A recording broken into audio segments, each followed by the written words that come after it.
Instagram. So my name is Sarah. I am an English teacher and language anxiety coach. And today I am again going to be joined by Lisa, who is already here. That's fantastic. And we are going to be talking about motivation. So let me get Lisa. Hi, Lisa. I'm trying to invite you. That should be getting your invite now, I think. Morning, Lisa. Morning. How are you? I'm fine. I'm just having problems with my audio. So I was just trying to I couldn't hear you, but now I can hear you perfectly. Good stuff. How are you doing? I'm okay. We've got a request for someone else to join in, Lisa. How are you feeling about that? Yes, that's fine. Is that one of your students? No, it's just someone, well, not just, but it's somebody that I know from Instagram. That's probably okay. But again, I've certainly got a meeting straight after this, so I can't be on this call for ages and ages. So let's get you in, maybe just for a few minutes if you want to ask a couple of questions. Hang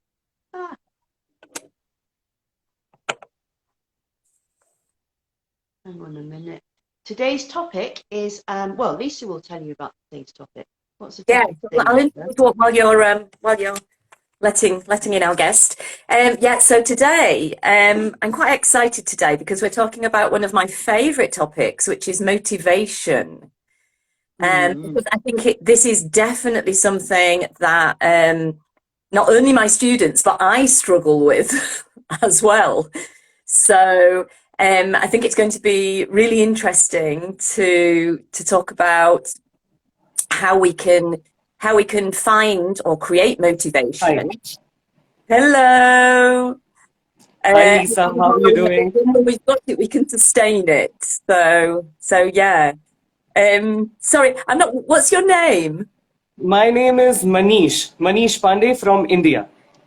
Manish. Okay, great. Yeah, I've been, watching your collaboration videos for long, and I really have to say this that the knowledge that you give and whatever information that has been given from your side so far is really very useful, and even I have taken something from it and have been implementing all through my, the journey on Instagram. Oh, So, Okay, that's fantastic. I connected with Sarah, I guess, 2 or 3 months before. I mean, mm, we've been planning to, do some random, not random, but then some required, we have been just preparing since long. But I'm not getting that time to collaborate with her. But now I will request you as well, sometimes to please come over my channel and let us collaborate and teach mhm. something together. So, what do you do?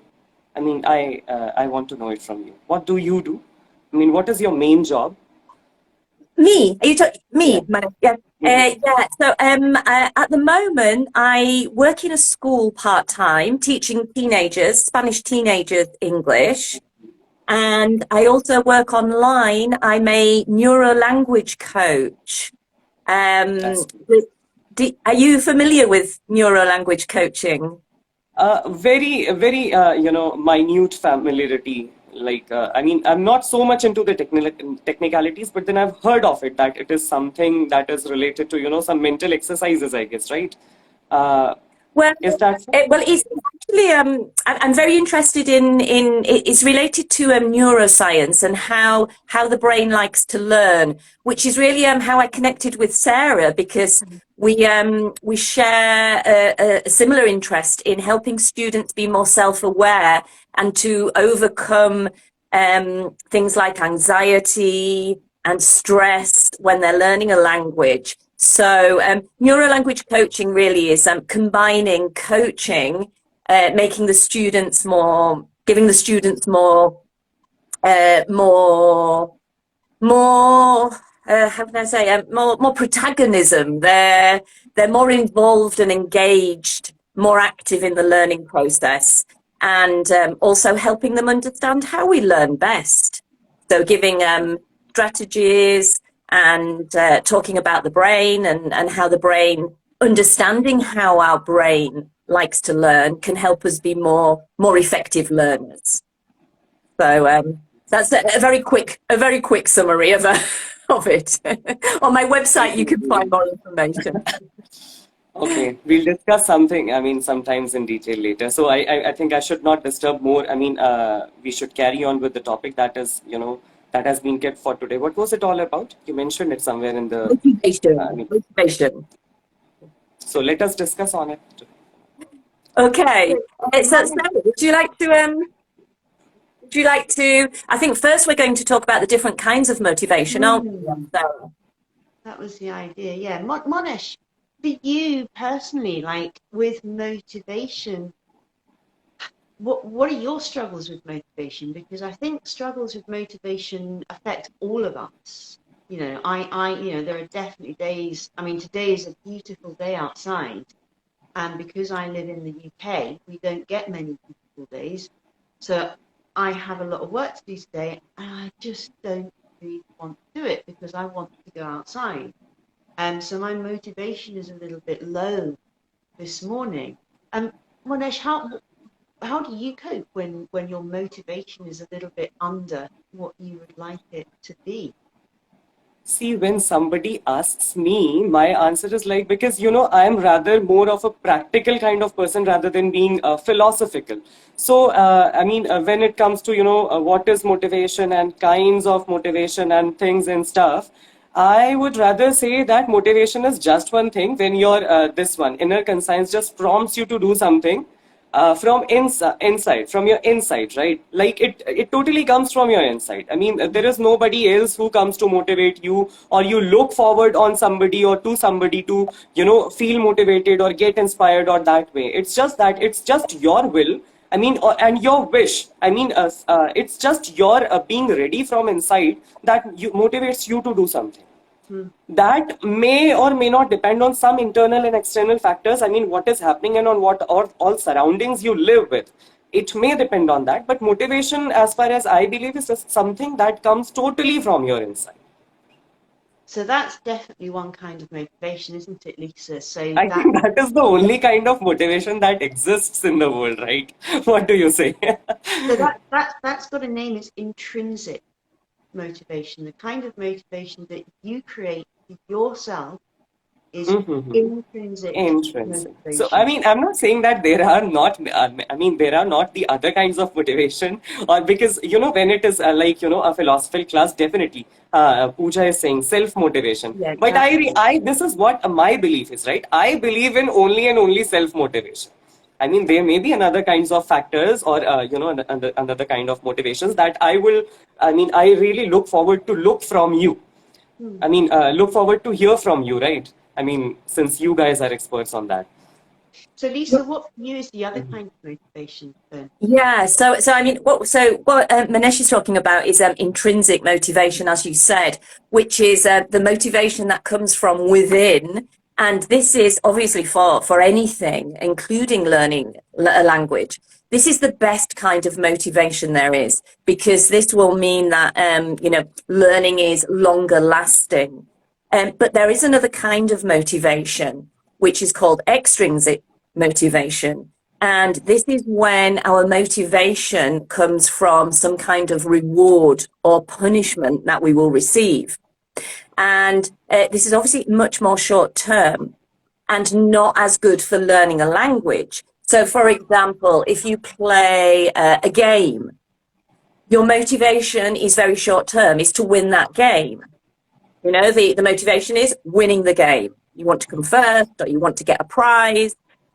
Or maybe you don't do something because you don't want a punishment, So this is a kind of motivation that exists. And I don't say that it's always a bad thing.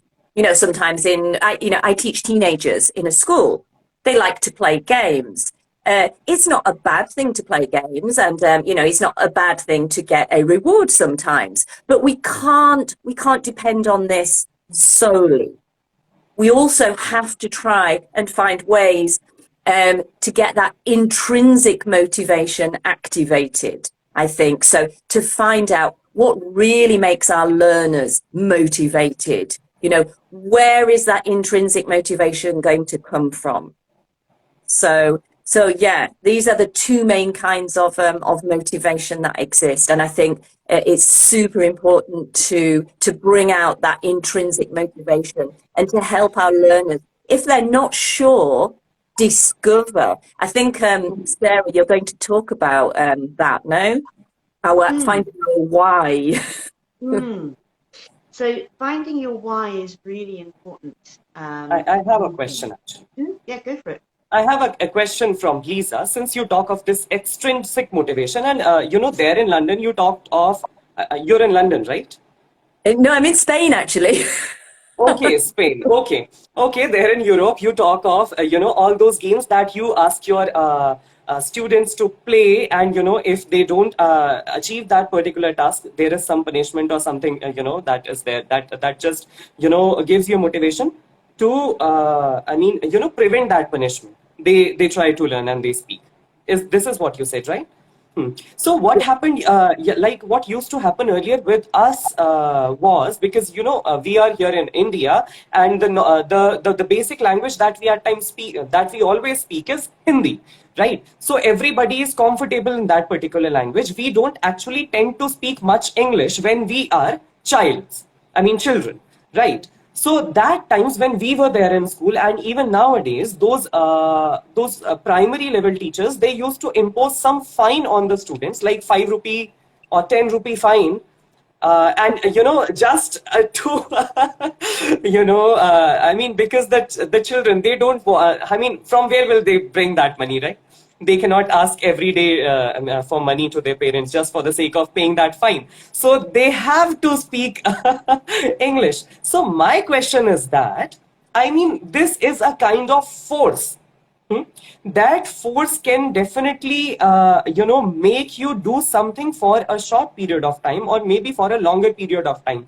But do you really think that this will develop an interest in that particular task for which the fine is being imposed, like speaking English?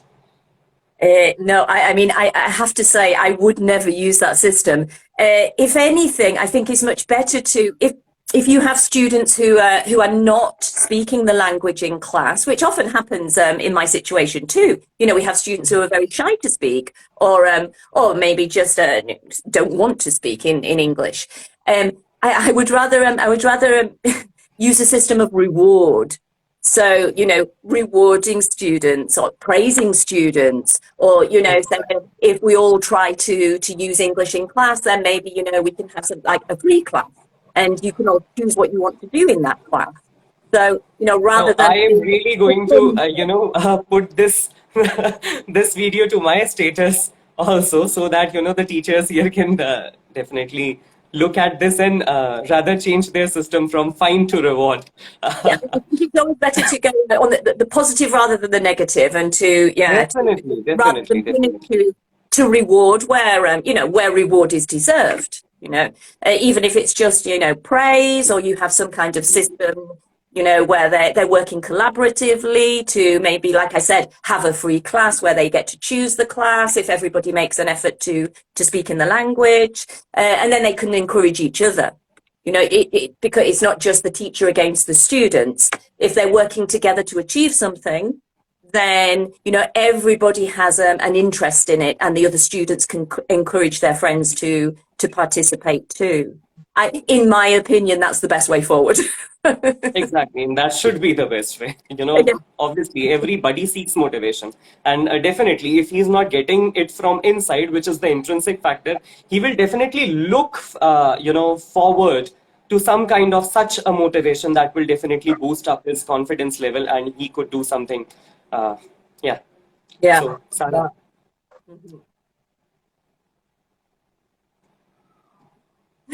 Okay, cool. So Lisa and I would like to share 4 tips on creating motivation and maintaining motivation, because it's often very difficult for people to find motivation in themselves, whether that's for learning a language or anything, exercise, diet, doing the housework, whatever it is. And the first thing that I would say, which is really important and is often overlooked in language learning, is to get really clear about why you are wanting to learn English. So if someone is working for IELTS and I say to them, okay, why are you doing this? They'll say, oh, because I want to go to university in America. And that's the reason. But that's a very superficial reason. And it's really important that you go deeper than this. So, well, why? Why do you want to go to university in America? Oh, well, because it means when I graduate and I go home, I'm going to be able to get a good job with a good income. Okay, well, fantastic. Well, why do you need a good job with a good income? Oh, well, because I've got sick parents and I need to be able to look after them financially. So that final reason is a much, much deeper reason than I want to go to America and go to university. And it's that deep, deep reason, the really real core why, which can give you motivation to continue even when you don't want to. And because language learning is very difficult and there are obstacles and challenges and problems all along the way of learning, if you don't have a really strong reason why, it's very easy to just give up. Very easy. And I had an experience myself this year when I was on a program as a participant and we did an exercise in why. Why are you doing this? And as I kind of uncovered the deeper and deeper reasons, it became quite emotional when I found my core reason. And most of our core reasons are not to do with us, and they're not to do with the actual language. They're usually to do with people that we care about or an issue that we care about. So your real reason why should feel quite emotional and quite powerful. And that's what you can use to keep you going when otherwise you may not want to keep going. And just to kind of give you one more example, we've had some lovely weather here. And last night I was sitting in my garden and it was beautiful. And I knew I had to go and write some emails. And I did not want to go and write the emails. I just want to sit in the garden. It's summertime. I don't want to go and sit on my stupid computer. But because my reason why is now so big and so powerful, I was able to motivate myself to go and write those emails. So really connecting with that reason why is one of the best things you can do to get your motivation to really, really strong. I think what you're saying as well is when you really connect and the emotion comes into it, that's when you know that it's actually intrinsic motivation that you have. Like you said, writing your emails, you went to write your emails because you had intrinsic motivation. It wasn't just some kind of reward or punishment that you were going to receive. You were actually going to receive satisfaction and pleasure from doing that task. Yeah. So I think that's really important. And my first tip follows on from that. And it's visualization, I think, is really powerful for motivation. So actually visualizing our future self in the language that we want to learn. So our future English self, it kind of reduces the gap between where we are now and where we want to be if we can actually visualize that person that we want to become in our target language. So, imagining asking yourself questions a bit like Sarah, as you said, going deeper. So imagine, where are you? What are you doing? Who are you with? When is it? Is it 5 years from now? Is it 2 years from now? Are you in a different country? Are you in an English-speaking country? Or, are you still in your own country, but you now have a better job? Have you got that promotion that you've been looking for? Who are you talking to in English? And I would even say, go one step further and bring in all the senses. because the senses are so powerful. If you're standing at the coffee machine talking to your colleagues in English, smell the coffee. Can you invoke that smell of the coffee? What are you hearing? Maybe you're not in the office. Maybe you're traveling. You're learning English to travel. If you're traveling, what are you seeing? Are you smelling the sea? Are you sitting on a beach? Can you hear the birds? Anything that brings a really clear, vivid picture will really help you to keep that motivation, because that is the person that you want to become in English or in any language. I'm learning Swedish at the moment. Very badly, because I have no habits or anything, but I do have a very clear image of my future Swedish self. I know where I am. I know what I'm doing. I know who I'm talking to. And that does keep me going, in a slow way at the moment. But like they say, pace is not the most important thing. Consistency is the most important thing. And having that clear image of who we want to be can really, really help us, I think. That's the big picture. Visualization, I think, is very, very useful also for the smaller things that we need to do, our smaller goals, which lead us to our bigger goal. So, if you have a presentation to prepare, your big goal is to get a promotion in your job, or to get a different job. You have a presentation to prepare to get you closer to that big goal. Then mental rehearsal is really powerful for motivation, because it helps us build confidence. And when we build confidence, we become more motivated because we see success. So, rehearsing that presentation in your mind, visualizing yourself, doing the presentation, speaking to yourself. I do this a lot on my journey to work. I have an hour's commute. I often speak to myself in very basic Swedish, or even in Spanish if I need to speak to my colleagues in Spanish, in a meeting. I rehearse the meeting in my head so that I feel more confident going into that meeting. And that helps me to be more motivated, because I can see success.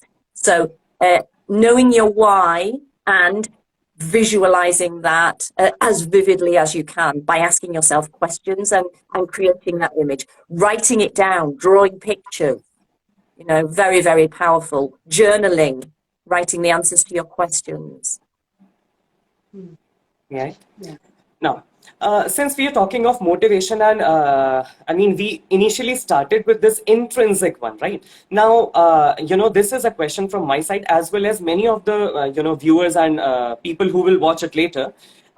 We are motivated, right? We want to start something.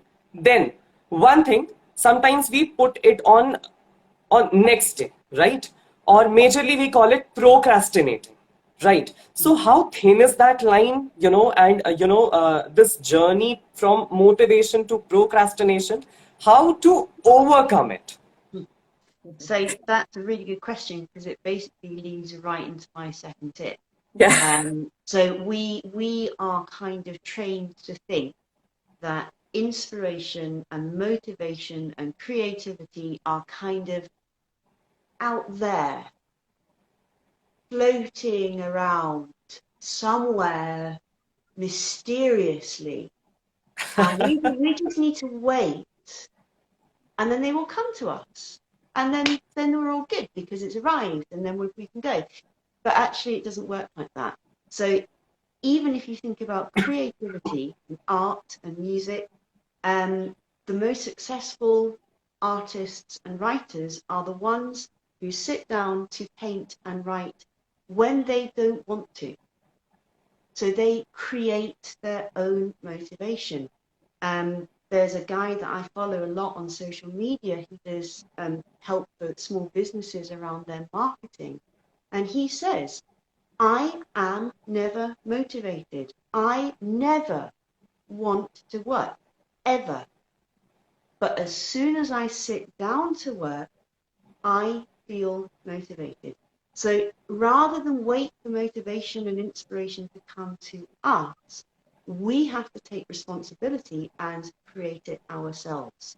And that's where the last video we made, we talked about routine. That's partly why routine is so important, because if you don't have that structure and you're just kind of waiting to feel in the mood, well, you might never feel in the mood, and then it will never happen. And then you're like, well, damn it, I just don't get motivated enough. So, I'm just going to watch Netflix.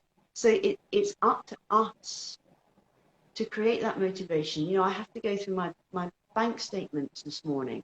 I don't want to do that. I want to go outside and take my dog for a walk. I do not want to sit down and go through my statements. But I have to, and I have to create the motivation to do that inside of me, because that motivation will never arrive 100%. Yeah, I totally agree. So, I think it's very important not to overthink it too. So just to get on and do it, which is like Sarah, as you said last time, I recommend that people watch our last one if they haven't seen it, because we talked about having a system. And when you have a system, you reduce obstacles.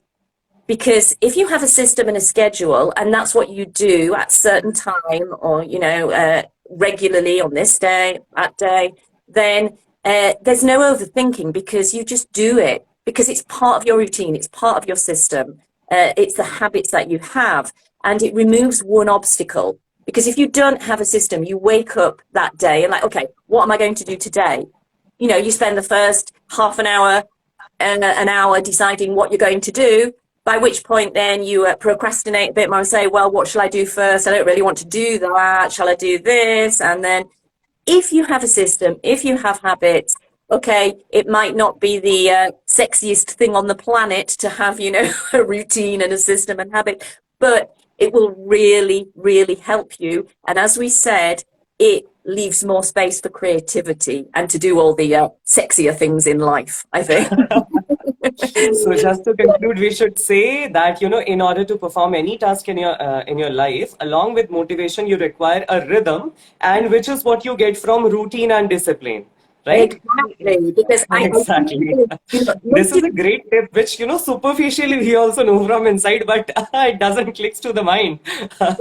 Yeah, no, I mean, motivation comes and goes, with everybody. It's not. Exactly. Yeah. Yeah. It comes and goes, which is why persistence and commitment trump motivation. But they're also interconnected. And if we're persistent and we have commitment, then this will help us to keep motivation, which actually leads into my second tip, which is, one of the ways to keep persistent and committed, obviously, is habits and routines, as Sarah said. But also what I have found really useful, and my students, is belonging to a community, or having a study buddy, or having an accountability partner, something or someone where you can ask questions, you can get support. You've got people who are encouraging you, inspiring you to keep going. And that is something that we won't call it a dependency, right? It's just an intrinsic, motivation, right? Exactly, because it is I mean, I run programs, fluency programs, and a big part of that is community. And in the feedback that I receive, one of the things my students find most useful is that community. They make friends with each other. They discuss English in an authentic way. It's real English. Is not sitting doing grammar exercises and correcting them together. They're actually talking about things they want to talk about. When you're doing something you want to do, you're interested in, you're passionate about, or you're talking about something which is one of your interests, then you're motivated. You're intrinsically motivated. You don't need to find motivation because it's natural. If somebody's talking about, our first topic of the last program I ran, the students choose the topic they want to discuss. They chose reading, literature. Everybody was interested in literature. Everybody was talking because they wanted to share their favorite books. They wanted to recommend books that they thought the other people could read. Nobody got up and thought, oh, I've got to talk about books today, or I've got to put a comment in the community. No, because they want to do it. So I think if we're doing something that we find interesting, and we belong to a community of people who share our interests. I mean, the common interest is learning English. Everybody has an interest in learning English. And then, finding things that you have in common, finding things that you don't have in common that are interesting to find, differences. There are different cultures coming together, learning new things about different cultures. And just belonging. We're social creatures. The brain craves, the social connection. And I think that's part of learning a language, a very important part. And also Sarah is my accountability partner in a way for doing these Instagram lives. If Sarah wasn't there sending me every week, hey, remember, we've got our live coming up. It's not my favorite thing to do, because sometimes, it's not something I've done for very long. I love writing. That's my passion. But I know I need to appear on social media so that people can hear my message and connect with me if they want to. So, Sarah is there to encourage me to do that. And it's a very, very motivating force for me. Thank you, Sarah. That's all right. And then, so I Thank you, Sarah, too, from my side too. On my Google Calendar, I have this repeating every Thursday morning at 9 o'clock. So I have no excuse, because every Sunday when I look at my week ahead, my Instagram live times are already there. So it's my habit, and it's accountability, because I have to do this with Lisa. So I'd feel a bit stupid if I didn't do it. So it's kind of all of the things that we've been talking about are here, I guess. And when I get here, I do enjoy it. I love it. So, it's just that sometimes we need that little bit of encouragement to actually get started or to do it. So yeah. That is also, one way it is boosting your motivation. What do you say? Yeah, absolutely. But I had another question for you, Lisa. Since you're a teacher and you say that at times your students choose what to do, right? So don't you rather feel like, because this is what we take here in India, the teachers are like, today we give them a liberty to choose their lecture or what they want to do, and then from the next day they'll sit on our head and they'll be like, no, we just want to do this, and we'll not be able to complete the course that is fixed for the session. So how do you deal with that? Is there the same, or it's here in India only? Yeah, no. There's always the pressure to get through the course, to get through the book, isn't there? But I think that's something. I don't know in India. Yes, we have a curriculum in Spain, but we have a certain amount of freedom of how we deliver that curriculum. And I think there are many ways of doing things. Just because we have one idea of how we need to deliver that part of the curriculum doesn't mean to say it's the best way or the only way. And I think quite often some of the best ideas for my classes have come from my students.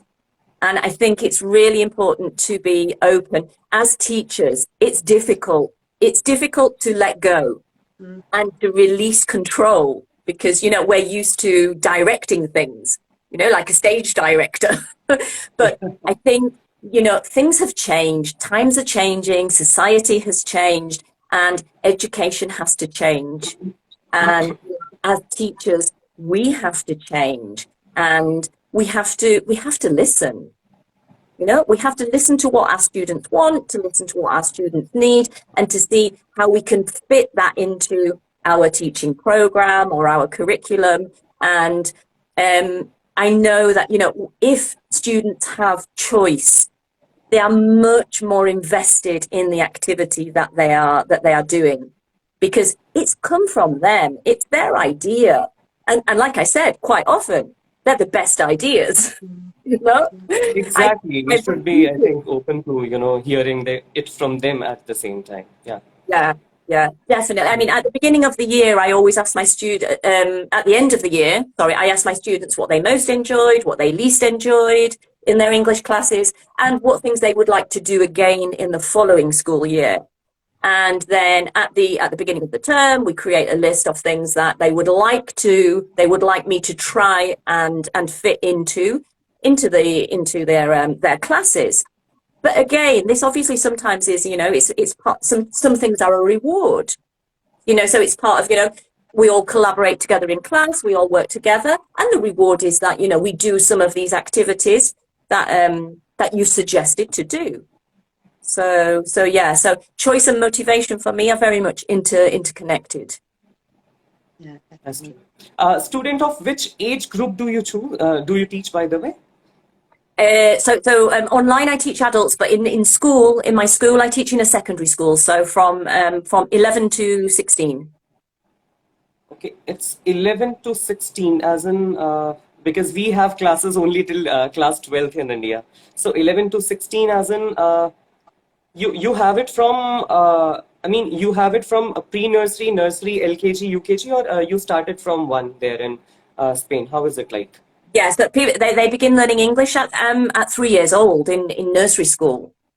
So we have nursery school for 3 years, and then we have six years of primary school, and then 4 years of secondary, and then they will do the 2 years of what we call sixth form in the UK before Okay, university. so it's like that. Okay, so means this university thing was also merged somewhere, from 11 to 16, right? It's like that.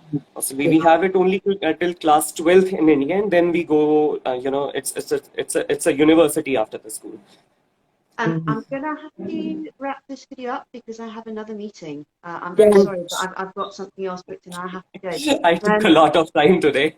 yeah, a That's lot okay. of time. Yeah. Monesh, it was super lovely to have you in the line, and you really contributed with some great questions. So I really appreciate that.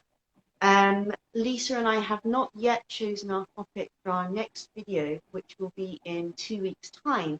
So if you or your students or any of the people who are or will watch this video have got any questions about studying, study habits, motivation, and positive feelings, anxiety, all that kind of stuff, Lisa and I are very happy to talk about these things in our videos. So please don't be shy to ask us questions. Definitely. Definitely, I'll put, a story regarding the same. Okay, it was really nice joining with you guys. Thank you so much for giving this opportunity. I look You're forward welcome. to, collaborating with you later as well in the future. Great. Okay. Everyone Thank who you. watched, thank you very much. Lisa, have a great Bye-bye. day. See you guys soon. Bye bye. Bye-bye. Bye bye.